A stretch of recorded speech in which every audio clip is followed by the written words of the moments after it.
ಸಾರಿ ನಮ್ಮ ತಂದೆದು ಒಂದು ಫೆಸಿಲಿಟೇಷನ್ ಅಲ್ಲಿ 50 years ಫಂಕ್ಷನ್. ಸೊ ಅಲ್ಲಿ ನಾನು ನನ್ನ ಪಾಡಿಗೆ ನಾನು ಕೂತ್ಬಿಟ್ಟಿದ್ದೆ. ನಾನು ಏನ್ ಗೊತ್ತಾ, ಎದ್ಬಿಟ್ಟು ಮಾತಾಡ್ಸಕ್ಕೆ ಅದು ಇದು ಅಥವಾ ಇಲ್ಲಿ whatever it is, I didn't want to go and be like hello ಅಂತ. ಬಟ್ ಎಲ್ಲರೂ ನನ್ನನ್ನ ಒಂದು ವೆಲ್ಕಮ್ ಮಾಡಿದ ರೀತಿ ಇದೆಯಲ್ಲ, I felt really good. Like ನಮ್ಮ ಅರ್ಜುನ್ ಸರ್ಜಾ ಅವರು, ಧ್ರುವ ಸರ್ಜಾ ಅವರು ಬಂದಿದ್ರು. ಸೊ ನಾನು ಹಿಂಗ್ ಕೂತ್ ಬಿಟ್ಟಿದ್ದೀನಿ ಮುಂದೆ ನೋಡ್ಕೊಂಡು. ಅದು ಮುಜುಗರನೋ ಅಥವಾ ಅಷ್ಟು ದಿವಸ ಆದ್ಮೇಲೆ ಬಂದಿದ್ದಕ್ಕೆ ಅಥವಾ ಏನೋ ನನಗೆ ಗೊತ್ತಿಲ್ಲ. ಅವರು ನನ್ನ ನೋಡ್ತಾನೆ ಇದ್ದಾರೆ, ಇವಳು ಯಾವಾಗ ಹಿಂಗ್ ಕಡಿತಾರೆ. ಸರಿ, ಫೈನಲಿ ನಾನು ತಿರುಗಿದೆ. And then they were all like hey hi ಅಂತ ಜೋರಾಗಿ ವೇವ್ ಮಾಡಿದ್ರು. And I was like hi hi ಹಿಂಗಿದ್ದೀರಾ ಅಂತ. ಇಲ್ಲಿಂದ ಅಂದ್ರೆ ನಾವು ದೂರದಿಂದಾನೇ ಒಂದು ಮಾತುಕತೆ. All that they do not do to people who they don't like. Artist ಏನ್ ಗೊತ್ತಾ, ಅವ್ರು ಒಂಥರ ಜನ, ಅವರು ಆಟಿಟ್ಯೂಡ್ ಅಂದ್ರೆ ಬಿಡಿ. ಅದು ಅವ್ರು ಯಾರಿಗಾರು ಇಷ್ಟ ಆದ್ರೆ ಮಾತ್ರ ಹಾಯ್ ಹೆಲೋ ಹೇಳೋದು, ಇಲ್ಲ ಅಂದ್ರೆ ಅವರು they don't do that. So when ಆ ತರ ತುಂಬಾ ಜನ ಆರ್ಟಿಸ್ಟ್ ಅಲ್ಲಿ ಬಂದಿದ್ದವರು, I don't want to name each and every person. Ravi sir ಬಂದಿದ್ರು. ನಾವು ಕಳ್ಳ ಮಳ್ಳ ಸುಳ್ಳ ಟೈಮಲ್ಲೆಲ್ಲ ಅವರ ಕ್ಯಾರವ್ಯಾನ್ ಅಲ್ಲಿ ಕುತ್ಕೊಂಡು ಎಲ್ಲಾರ್ಗೂ ಊಟ ತರ್ಸೋರು. ಪಾಪ ಒಬ್ರಿಗೆ ಇವ್ರು ಮಾತ್ರ ಸ್ಪೆಷಲ್ ಅಂತ ಏನಿಲ್ಲ, ಎಲ್ಲಾರ್ಗು ಇವತ್ತು ಚೈನೀಸು ನಮ್ಮ ಕ್ಯಾರವ್ಯಾನ್ ಅಲ್ಲಿ ಹೋದ್ರೆ ಫುಲ್ ಚೈನೀಸ್ ಊಟ ಎಲ್ಲಾರ್ಗು. ಸೊ ಹಂಗೆ we had a lot of fun on Kallamalla Sulla set ಅಲ್ಲಿ. ಸೊ ಅವ್ರನ್ನ ಇಷ್ಟು ದಿವಸ ನೋಡಾದ್ಮೇಲೆ ಲೈಕ್ ಐ ವಾಸ್ ಲೈಕ್ ನಾನು ಹಿಂಗ್ ನೋಡ್ತಾ ಇದ್ದೀನಿ, ಅವ್ರು ಬಂದು ಹಗ್ಗೆ ಮಾಡ್ಬಿಟ್ರು. ಆಮೇಲೆ ನಾನು ನನ್ನ ಸ್ಟಿಗ್ಗಿಗೆ ಇಟ್ಕೊಂಡು ಎದೊಳಕ್ ಹೋಗ್ತಾ, ಅಮ್ಮ ತಾಯಿ ನೀನ್ ಎದೊಳ್ಬೇಡ ಕುತ್ಕೊ ಅಂತ ಆಮೇಲೆ ಸ್ಟೇಜ್ ಮೇಲೆ ಹೋದ್ರು. So it was like it was really nice welcoming for me to come back to the industry after so long. Actually ನಿಮ್ಮನ್ನ ಯಾರು ಮರೆಯಕ್ ಸಾಧ್ಯನೇ ಇಲ್ಲ. ನಿಮ್ಮನ್ನ ಸ್ಕ್ರೀನ್ ಮೇಲೆ ನೋಡಿರೋರು ಯಾರು ಮರೆಯಕ್ ಸಾಧ್ಯ ಇಲ್ಲ. ಅಷ್ಟು ನೀವು ಒಂದು ಏನಂದ್ರೆ ಯಂಗ್ ಅಂಡ್ ಎನರ್ಜೆಟಿಕ್ ಆಗಿರ್ತಾ ಇದ್ರಿ ಯಾವಾಗ್ಲೂ. ಆಮೇಲೆ ನಿಮ್ಮನ್ನ ನೋಡ್ದವ್ರು ಹೆಂಗಂದ್ರೆ ತುಂಬಾ ರೆಬಲ್ ಅಂತಾರೆ. ಆಮೇಲೆ ಕೋಪ ಜಾಸ್ತಿ ಇರ್ಬೋದು, ತುಂಬಾ ರೆಬಲ್ ಇವರು, ಸಖತ್ತು ಇದು ಅಂತ.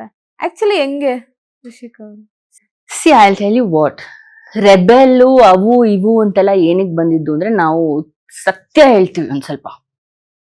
ನನ್ಗೆ ಉಪೇಂದ್ರ ಅವ್ರ ಡೈಲಾಗ್ ಅದು ತುಂಬಾ ಇಷ್ಟ, ನಮ್ಗೆ ಫಿಲ್ಟರ್ ಇಲ್ಲ ಅಂತ. ಸೊ ಇಲ್ಲಿರೋದು ಹಂಗೇ ಬಂದ್ಬಿಡುತ್ತೆ. ಇಲ್ಲಿಗೆ ಮಧ್ಯೆ ಒಂದು ಫಿಲ್ಟರ್ ಇರುತ್ತೆ, ಅದಿಲ್ದೆ ಹಾಗೆ ಉಟ್ಕೊಂಡ್ಬಿಟ್ಟೆ, ಅದಕ್ಕೆ ಇಲ್ಲಿರೋದೆಲ್ಲ ಹಾಗಾಗಿ ಹೊರಗೆ ಬರುತ್ತೆ. ಆಮೇಲೆ ಕೋಪದ ವಿಷಯ ಅಂತ ಬಂದಾಗ, ನನಗೆ ಕೋಪ ಯಾವಾಗ ಬರೋದು ಗೊತ್ತಾ, ಸ್ಟೂಪಿಡಿಟಿ ನೋಡಿದಾಗ. ಏನು ತಲೆಯಲ್ಲಿ ಬುದ್ಧಿ ಇರಲ್ಲ, ಎಲ್ಲಾ ಗೊತ್ತಿದ್ದಂಗ ಆಡ್ತಾ ಇರ್ತಾರಲ್ಲ, ಅದ್ ನೋಡಿದ್ರೆ ನಂಗೆ ಕೋಪ ಬರುತ್ತೆ. Because there is a limit to stupidity. ನೀವು ಫಸ್ಟ್ ಎಲ್ಲ ವಿಷಯ ತಿಳ್ಕೊಳ್ಳಿ, ಅರ್ಥ ಆಯ್ತಾ? ಓದಿ ಅದ್ರ ಬಗ್ಗೆ, ಅಥವಾ ರಿಸರ್ಚ್ ಮಾಡಿ, ಅಥವಾ become an intellectual first, and then you can comment, talk, do this, do that. ನಿಮ್ಗೇನು ಗೊತ್ತಿಲ್ದಂಗೆನೆ ಸ್ಟೂಪಿಡ್ ಆಗಿ ಬಂದು ಸ್ಟೂಪಿಡಿಟಿಲಿ ಮಾತಾಡಿದ್ರೆ ನಂಗೆ ಅವಾಗ ಸಿಕ್ಕಾಪಟ್ಟೆ ಕೋಪ ಬರುತ್ತೆ. ಬಿಕಾಸ್ ನನಗೆ ಏನಾದ್ರು ವಿಷಯ ಗೊತ್ತಿಲ್ಲ ಅಂತಂದ್ರೆ ನಂಗೆ ಭಯ ಆಗಕ್ ಶುರು ಆಗ್ಬಿಡುತ್ತೆ ಫಸ್ಟ್. ಆಮೇಲೆ ನಾನು ಎಲ್ಲ ಅದ್ರ ಬಗ್ಗೆ ಓದಿ ಮಾಡಿ ತಿಳ್ಕೊಂಡು ಇನ್ನೂ ನಂಗೆ ಭಯ ಆಗ್ತಾ ಇರುತ್ತೆ ಅದ್ರ ಬಗ್ಗೆ ಕಮೆಂಟ್ ಮಾಡಕ್ಕೋ ಏನೋ ಮಾಡಕ್. ಇವ್ರುಗಳು ಏನು ಗೊತ್ತಿಲ್ದಲ್ಲೇ ಹಿಂಗ್ ಮಾತಾಡ್ತಾರಲ್ಲ ಅಂತ ನನ್ಗೆ ಕೋಪ ಬರೋದು ಒನ್. ಆಮೇಲೆ ತುಂಬಾ ಕಷ್ಟಪಟ್ಟವರು, ತುಂಬಾ ಕರೆಕ್ಟ್ ಆಗಿರೋರ್ಗೆ ಕೋಪ ಯಾವಾಗ್ಲೂ ಇರುತ್ತೆ. ಬಿಕಾಸ್ ದೇ ಡಿಸಿಪ್ಲಿನ್ಡ್ ಅಲ್ವಾ. ನಮ್ಮನ್ನ ನಾವು ಸರಿ ಮಾಡ್ಕೊಂಡಿರ್ತೀವಲ್ಲ, ಹೊಡ್ತಾ ತಿಂದು ತಿಂದು ತಿಂದು ತಿಂದು ನಮ್ಮನ್ನ ನಾವೇ ಒದ್ದು ಒದ್ದು ಒದ್ದು ಒದ್ದು ಸರಿ ಮಾಡ್ಕೊಂಡಿರ್ತೀವಿ. ಸೊ ಆವಾಗ ಏನೋ ಒಂದು ಸರಿ ನಮಗೆ ಕಾಣ್ಲಿಲ್ಲ ಅಂತಂದಾಗ ಕೋಪ ಬರುತ್ತೆ, ಬಿಕಾಸ್ ಆಫ್ ಡಿಸಿಪ್ಲಿನ್, ಇನ್ನೇನು ಅಲ್ಲ. ಅಂಡ್ ನನಗೆ ಕೋಪ ಯಾವಾಗ್ಲೂ ಇಟ್ ಇಸ್ ಲೈಕ್ ಆಭರಣ ಫಾರ್ ಮೀ. ನಾನು ಅದನ್ನ ಹಾಕೊಂಡು ಯಾವಾಗ ಹಾಕೋಬೇಕು ಅವಾಗ್ಲೇ ಹಾಕೊಳ್ಳೋದು. ನಾನು ದಿನ ಹಾಕೊಂಡು ಓಡಾಡಿದ್ರೆ ಏನ್ ಗೊತ್ತಾ, ಮದ್ವೆಗೆ ಹಾಕೊಳ್ಳೋದು, ದಿನ ಹಾಕೊಂಡಿದ್ರೆ ಏನು ದಿನ ಹಾಕೊಳ್ತಾಳಲ್ಲ ಇಲ್ಲ. ಮದ್ವೆಗೆ ಹೋಗುವಾಗ ಆಭರಣ ಹಾಕೊಂತೀವಿ, ಹಾಕೊಂಡಾಗ ನೆಟ್ಟಿಗಿರ್ಬೇಕಷ್ಟೇ. ನಾನು ಇನ್ನೇನಿಲ್ಲ. Because we have all seen ತುಂಬಾ ಡಿಸಿಪ್ಲಿನ್ ನಾವು ನಮ್ಮ ಫ್ಯಾಮಿಲಿಲಿ ನೋಡ್ಕೊಂಡು ಬೆಳೆದವ್ರು.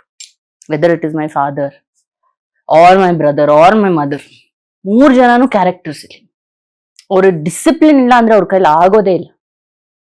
ನನ್ ಕೋಪ ಏನು ಇಲ್ಲ ಇವ್ರ ಮುಂದೆ, ಇವ್ರ 3 ಜನರ ಮುಂದೆ. ಆಕ್ಚುಲಿ ಎಸ್ಪೆಷಲಿ ಮೈ ಫಾದರ್, ಅವ್ರ ಒಂದು ವಾಯ್ಸ್ ತೆಗೆದ್ರೆ ಸೆಟ್ ಅಲ್ಲಿ ಎಲ್ಲರೂ ನಡುಗ್ಬಿಡೋರು, ಗುಡು ಗುಡು ಗುಡು ಗುಡು ಅಂತ.